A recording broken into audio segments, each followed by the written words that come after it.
اعوذ باللہ من الشیطان الرجیم بسم اللہ الرحمن الرحیم صلاۃ و سلام علیک یا سیدی یا رسول اللہ وعلی آلک و اصحابک یا سیدی یا محبوب اللہ۔ تو اب ہم پڑھ رہے ہیں فارسی قاعدہ کا سبق نمبر 21، اور اس 21ویں سبق میں انشاءاللہ العزیز آج ہم پڑھیں گے ماضی بعید کا بیان، جس میں ماضی بعید کی تعریف ہوگی اور ماضی بعید کے فارسی بنانے کا طریقہ اور ماضی بعید اردو بنانے کا طریقہ بیان کیا جائے گا۔ پھر اس سبق کے تحت جو مصادر آئیں گے ان کو بھی بیان کیا جائے گا، ان کی انشاءاللہ العزیز چند ایک کی گردانیں بھی کی جائیں گی۔ پھر مشق کو بھی حل کیا جائے گا، فارسی کا اردو میں ترجمہ بھی کیا جائے گا اور اردو کو فارسی میں بھی کنورٹ کیا جائے گا۔ تو چلتے ہیں ہم اپنے سبق کی طرف۔ آج کا ہمارا سبق ہے ماضی بعید کا بیان، اور پہلے ہم نے شعر کی صورت میں بھی پڑھا تھا کہ بود جب ماضی پہ آیا ہے سعید، یاد رکھ وہ بن گئی ماضی بعید۔ اس شعر میں بھی ہم نے ماضی بعید بنانے کا طریقہ بیان کیا تھا۔ تو اب ہم پڑھتے ہیں پہلے ماضی بعید کی تعریف۔ ماضی بعید وہ ہے جس سے دور کے گزرے ہوئے زمانہ میں کسی کام کا ہونا سمجھا جائے، یعنی فعل تو وہ ماضی میں ہوا ہے لیکن ماضی میں دور کے زمانے میں کام ہوا ہے، تو اسے ماضی بعید کہیں گے۔ اور ماضی بعید بنانے کا طریقہ شعر کی صورت میں بیان ہوا ہے کہ بود جب ماضی پہ آیا ہے سعید، یاد رکھ وہ بن گئی ماضی بعید۔ ماضی بعید بنانے کا فارسی میں طریقہ یہ ہے کہ ماضی مطلق کے آخر میں ہا بود بڑھا کر ماضی بعید بناتے ہیں، جیسے پرورد سے پروردہ بود۔ اردو میں ماضی بعید بنانے کا طریقہ یہ ہے کہ اردو میں ماضی مطلق کے آخر میں تھا زیادہ کر کے ماضی بعید بناتے ہیں، جیسے پالا سے پالا تھا۔ اب ہم اس کے مصادر بیان کرتے ہیں۔ مصادر بیان کرنے کے بعد ان کی گردانیں پڑھتے ہیں۔ اندوختن جمع کرنا، پرسیدن پوچھنا، خندیدن ہنسنا، درخشیدن چمکنا، سپردن سونپنا، فہمیدن سمجھنا۔ اندوختہ بود، اندوختہ بود، اس کی ماضی آئے گی، ماضی مطلق آئے گی اندوخت، پھر آگے ہا بود کا اضافہ کریں گے تو یہ ماضی بعید بن جائے گی اندوختہ بود۔ اور ماضی مجہول بنانا ہو تو ماضی مطلق مجہول کے آخر میں ہا شد کا اضافہ کریں گے تو ماضی بعید مجہول بن جائے گی۔ اندوختن سے اب ہم ماضی بعید کی گردان پڑھتے ہیں۔ گردان ماضی بعید مثبت معروف اد مصدر اندوختن بمعنی جمع کرنا۔ اندوخت، اندوختہ بود، اس نے جمع کیا تھا، اندوختہ بودند انہوں نے جمع کیا تھا، اندوختہ بودی تو نے جمع کیا تھا، اندوختہ بودے تم نے جمع کیا تھا، اندوختہ بودم میں نے جمع کیا تھا، اندوختہ بودیم ہم نے جمع کیا تھا۔ گردان فعل ماضی بعید مثبت مجہول۔ اندوختہ شدہ بود، وہ جمع کیا گیا تھا، اندوختہ شدہ بودند وہ جمع کیے گئے تھے، اندوختہ شدہ بودی تو جمع کیا گیا تھا، اندوختہ شدہ بودے تم جمع کیے گئے تھے، اندوختہ شدہ بودم میں جمع کیا گیا تھا، اندوختہ شدہ بودے ہم جمع کیے گئے تھے۔ اسی طرح باقی مصادر کو بھی آپ نے حل کرنا ہے۔ تو اب ہم آتے ہیں مشق کی طرف۔ تو ہمارا جو پہلا صیغہ ہے وہ ہے خندیدہ بودی، اسے ہم حل کریں گے۔ سب سے پہلے ہم مصدر دیکھیں گے، اس میں فارسی کا مصدر کون سا استعمال ہوا ہے، تو خندیدہ بودی میں خندیدن مصدر فارسی کا شامل ہوا ہے بمعنی ہنسنا۔ اردو کا مصدر اس کے مقابلے میں آ جائے گا ہنسنا۔ تو اب ہم دیکھیں گے اس میں فارسی کی علامت کون سی ہے، تو فارسی کی علامت یا ہے، اس کے مقابلے میں اردو کی علامت کون سی آتی ہے، اردو کی علامت آتی ہے تو۔ اب ہم دیکھیں گے کہ یہ ماضی کی کون سی قسم ہے، تو اس میں بود آیا ہوا ہے، تو ہمیں اس کے طریقے سے بھی پتہ چل گیا کہ جس میں ماضی میں بود ہو تو وہ ماضی بعید ہوگی۔ تو ہمیں اس کی علامت سے کہ ماضی بعید بود سے بنتی ہے، تو ہمیں یہ پتہ چل گیا کہ یہ ماضی بعید ہے۔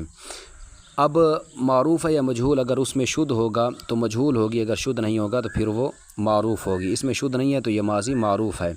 اب خندیدہ بودی ہمارے پاس صیغہ حل ہو چکا ہے کہ صیغہ واحد حاضر فعل ماضی بعید معروف مثبت معروف از مصدر خندیدن بمعنی ہنسنا۔ خندیدہ بودی کا معنی یہ ہوگا خندیدہ بودی تو ہنسا تھا۔ اسی طرح دوسرا ہمارے پاس مصدر ہے سپردہ شدہ بودم، سپردہ شدہ بودم۔ ہم سب سے پہلے دیکھیں گے فارسی کا مصدر اس میں کون سا استعمال ہوا ہے، تو فارسی کا مصدر جو استعمال ہوا ہے وہ ہے سپردن۔ اردو کا مصدر آئے گا اس کے مقابل میں، سپردن کا معنی ہوگا سونپنا۔ اب ہم فارسی کی علامت دیکھیں گے، وہ میم ہے، اور اس کے مقابل میں اردو کی علامت میں آتی ہے۔ تو پھر ہم دیکھیں گے کہ یہ ماضی کی کون سی قسم ہے، اگر بود آیا ہوا ہے تو ماضی بعید ہے، ورنہ ماضی بعید نہیں ہے۔ تو آج کا ہمارا سبق ماضی بعید کے بارے میں ہے، تو اس میں بود آیا ہوا ہے تو یہ ماضی بعید بن جائے گی۔ پھر ہم دیکھیں گے ماضی بعید معروف ہے یا مجہول. اگر شدھ ہوگا تو مجہول، شدھ نہیں ہوگا تو پھر معروف. تو اس میں شدھ آیا ہوا ہے تو یہ ماضی بعید مجہول ہے. پھر ہم دیکھیں گے مثبت ہے یا منفی. اگر نون نفی کا شروع میں ہوگا تو نفی ہوگی، اگر نون نہیں ہے تو پھر مثبت. تو یہاں پر ماضی مثبت ہے. اب ہمارے پاس مکمل عبارت حل ہو چکی ہے، وہ اس طرح کہ سپردہ شدہ بودم صیغہ واحد متکلم فعل ماضی مثبت بعید مجہول از مصدر سپردن بمعنی سونپنا. سپردہ شدہ بودم میں سونپا گیا تھا، اس کا ترجمہ ہوگا میں سونپا گیا تھا. اور اسی طرح اس مشق میں دوسری ماضی بھی دے سکتے ہیں، تو آپ نے ان علامات کا خیال کرنا ہے کہ جس ماضی کی علامت پائی جائے گی تو ماضی وہیں ہوگی. اب فارسی میں ترجمہ کرتے ہیں اردو کا فارسی میں. تو ہمارے پاس جو سب سے پہلی عبارت ہے وہ ہے میں نے پہچانا تھا. میں نے پہچانا تھا. اسی طرح ہم دیکھیں گے کہ فارسی کا مصدر اس میں کون سا استعمال ہوا ہے. تو فارسی کا مصدر استعمال ہوا ہے پہچاننا. تو اردو کا مصدر استعمال ہوا ہے پہچاننا. تو اس کے مقابل میں فارسی کا مصدر آ جائے گا ہمارے پاس شناختن بمعنی پہچاننا. تو پھر ہم دیکھیں گے اس میں اردو کی کون سی علامت استعمال ہوا ہے. تو اردو کی علامت جو اس میں استعمال کی گئی ہے وہ ہے میں نے. اور میں نے کے مقابل میں فارسی کی علامت میم آتی ہے. تو اب ہم دیکھیں گے میں نے پہچانا تھا یہ کون سا فعل ہے. تو یہ فعل ماضی کا ہے کیونکہ اس میں تھا ہے، اور تھا کون سی ماضی میں آتا ہے؟ تھا ماضی بعید میں استعمال ہوتا ہے. تو ہمیں پتہ چلا کہ یہ ماضی بعید ہے. اب جب ماضی بعید ہو گئی تو ہم پھر دیکھیں گے کہ یہ ماضی مجہول ہے، ماضی بعید مجہول ہے یا ماضی معروف ماضی بعید معروف ہے. تو اگر گیا کا یا گئے کا اضافہ ہوگا تو مجہول ہوگی، گیا یا گئے کا اضافہ نہ ہو تو پھر معروف. تو اس میں گیا یا گئے کا اضافہ نہیں ہے تو یہ معروف ہے. تو پھر ہم دیکھیں گے مثبت ہے یا منفی. اگر نہیں یا نہ ہوگا تو منفی، اگر نہیں یا نہ ہوگا تو پھر یہ ہوگی مثبت.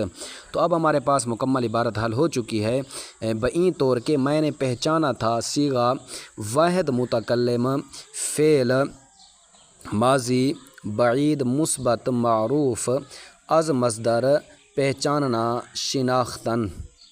تو اب ہم اس عبارت کو حل کریں گے. میں نے پہچانا تھا شناختہ بودم، میں نے پہچانا تھا. تو اسی طرح آپ نے آگے کی مشقوں کو بھی حل کرنا ہے، اور آپ نے ایک ایک چیز کو نوٹ کرنا ہے اور ایک ایک چیز کا خیال رکھنا ہے.